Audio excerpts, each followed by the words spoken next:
श्री रामकृष्ण लीला प्रसंग स्वामी शारदानंद जी द्वारा लिखित पाठ संख्या 263। भक्तों के साथ श्री रामकृष्ण देव सन 1885 ईस्वी। भक्त महिलाओं के साथ श्री रामकृष्ण देव का अपूर्व संबंध। उन सती साध्वी भक्तिमती महिलाओं के साथ काम गंध रहित श्री रामकृष्ण देव का कैसा अपूर्व मधुर संबंध था, यह कहकर समझाना संभव नहीं है। उनमें से अधिकांश महिलाएं उस समय ही श्री रामकृष्ण देव को अपना साक्षात इष्ट देव माना करती थीं।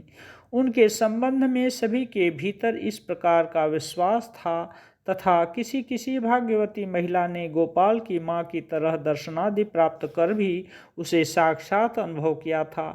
अतः श्री रामकृष्ण देव को वे अपने से भी अधिक अपना समझा करती थीं तथा श्री रामकृष्ण देव से उनको किसी प्रकार का भय या संकोच अनुभव नहीं होता था। घर पर जब कभी वे अच्छी खाद्य सामग्री बनाती थीं तो अपने पति पुत्रों को वह वस्तु पहले न देकर श्री रामकृष्ण देव के निमित्त पहले भेज दिया करती थीं अथवा स्वयं ले जाती थीं। श्री रामकृष्ण देव के विद्यमान रहते महिलाएं कितनी ही बार दक्षिणेश्वर से पैदल चलकर कलकत्ता अपने घर लौटा करती थीं, यह कहना संभव नहीं है। किसी दिन सायंकाल के बाद, किसी दिन रात के 10 बजे वे घर लौटती थीं तथा किसी किसी दिन उत्सव कीर्तन आदि के समाप्त होते तथा दक्षिणेश्वर से लौटते लौटते उन्हें आधी रात से भी अधिक देर हो जाया करती थी। श्री रामकृष्ण देव बालक की तरह कितने ही आग्रहपूर्वक उन महिलाओं में से किसी किसी से अपने पेट की बीमारी इत्यादि की दवा पूछते थे। उनको इस तरह पूछते हुए देखकर किसी के हंसने पर वे कहा करते थे, तू क्या जानता है, वह कितने बड़े डॉक्टर की पत्नी है, 2-4 दवा अवश्य ही उसे मालूम है। किसी के प्रेम भाव को देखकर वे कहते, वह कृपा सिद्ध गोपी है। किसी को स्वादिष्ट रसोई ग्रहण कर तथा किसी की स्वादिष्ट रसोई ग्रहण कर वे कहा करते, वह बैकुंठ की रसोइया है। सुख तो एक प्रकार की बंगाली तरकारी बनाने में सिद्धहस्त है इत्यादि। भक्त महिलाओं से श्री रामकृष्ण देव का गोपाल की माँ के दर्शनादि की बातें कहना तथा उनको बुलवाना। जलपान करते हुए श्री रामकृष्ण देव उन महिलाओं से गोपाल की माँ के सौभाग्य की बातें कहने लगे। उन्होंने कहा, अरे कामारहाटी से वह जो ब्राह्मणी आती है जिसका गोपाल भाव है, उसे कितने ही दर्शन प्राप्त हुए हैं। वह कहती है कि गोपाल उससे हाथ पसार कर खाने को मांगता है। इस प्रकार दर्शनादि प्राप्त कर प्रेमोन्मत्त हो वह एक दिन मेरे समीप उपस्थित हुई। भोजनादि करने के पश्चात तब कहीं वह कुछ शांत हुई। उससे मैंने रहने के लिए कहा, किंतु वह रही नहीं। जाते समय भी उसकी वह स्थिति थी। आंचल धरती पर लौट रहा था किंतु उसे इसका होश तक नहीं था। तब मैंने आंचल उठा दिया और उसके वक्षस्थल तथा मस्तक पर हाथ फेरने लगा। उसकी भक्ति तथा विश्वास बहुत ही अधिक है। अच्छा, उसे यहाँ लाने के लिए किसी को भेज दो न। बलराम बाबू के कान में यह बात पहुँचते ही उन्होंने तत्काल कामारहाटी से गोपाल की माँ को लिवा लाने के लिए आदमी भेज दिया। गोपाल की माँ के वहाँ उपस्थित होने के लिए पर्याप्त समय था, क्योंकि श्री रामकृष्ण देव को तो और भी 2 दिन वहाँ रहना था। जलपान करने के पश्चात श्री रामकृष्ण देव बाहर आकर बैठ गए तथा भक्तों के साथ विभिन्न प्रकार की चर्चाएं करने लगे। अपराह्न के समय सहसा श्री रामकृष्ण देव गोपाल भाव में आविष्ट होना तथा उसके दूसरे ही क्षण गोपाल की माँ का वहाँ उपस्थित होना। क्रमशः उनका मध्याह्न भोजन समाप्त हुआ। भक्तों ने भी प्रसाद ग्रहण किया। कुछ देर विश्राम करने के बाद श्री रामकृष्ण देव बाहर के हाल में आकर विराजे तथा भक्तों के साथ नाना प्रकार की बातें होने लगीं। प्रायः सायंकाल हो आया था। उस समय उन्हें भावावेश हुआ। बाल गोपाल के धातु निर्मित विग्रह को हम सभी लोगों ने देखा है।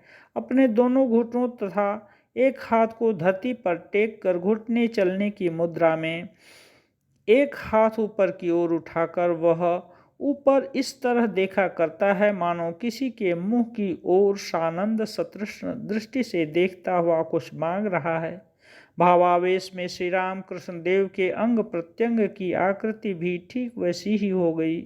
केवल उनके नेत्र इस तरह अर्धनिमीलित बने रहे कि मानो बाहर की किसी भी वस्तु को वे देख नहीं रहे हैं।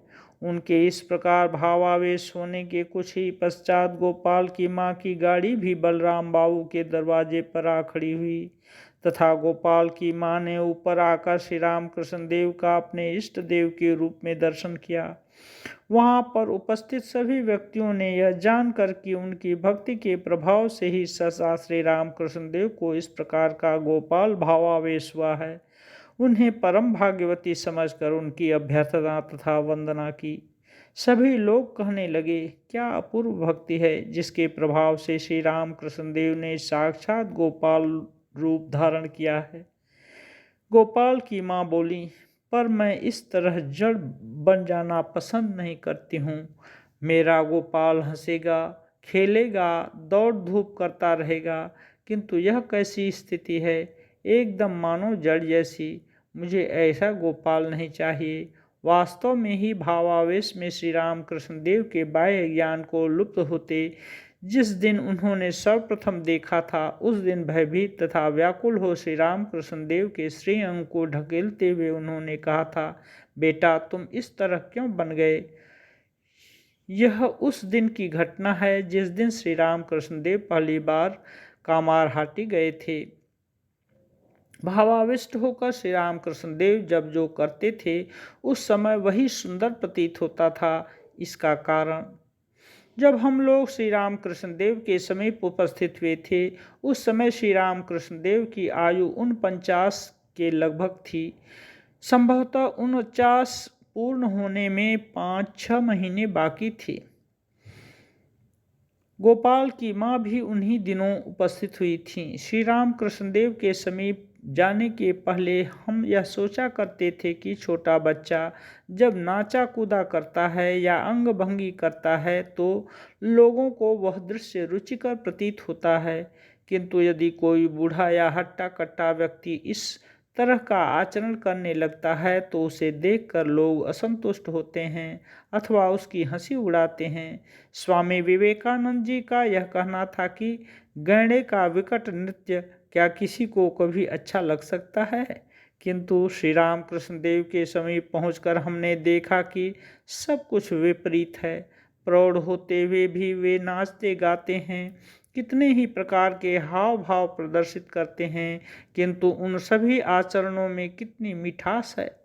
गिरीश बाबू कहा करते थे कि किसी बूढ़े व्यक्ति का नृत्य ऐसा सुंदर हो सकता है, इस बात का कभी स्वप्न में हमें आभास नहीं था, और वास्तव में उनका यह कहना यथार्थ था।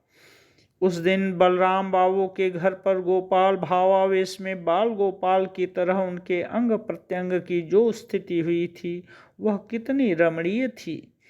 इस सुंदरता का हमें अनुभव क्यों होता था उस समय हम समझ नहीं पाते थे, बस केवल सुंदरता का ही अनुभव किया करते थे।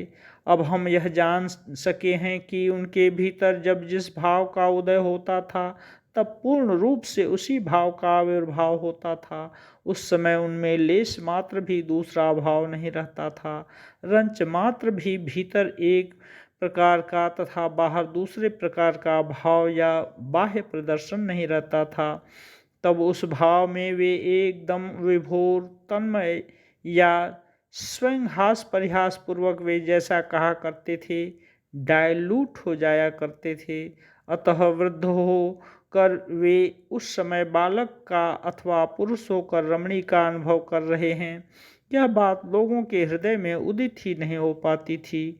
उनके अंतःस्थित प्रबल भाव तरंग शरीर के भीतर से निकलकर मानो उनके शरीर का एक साथ परिवर्तन एवं रूपांतर कर दिया करते थे।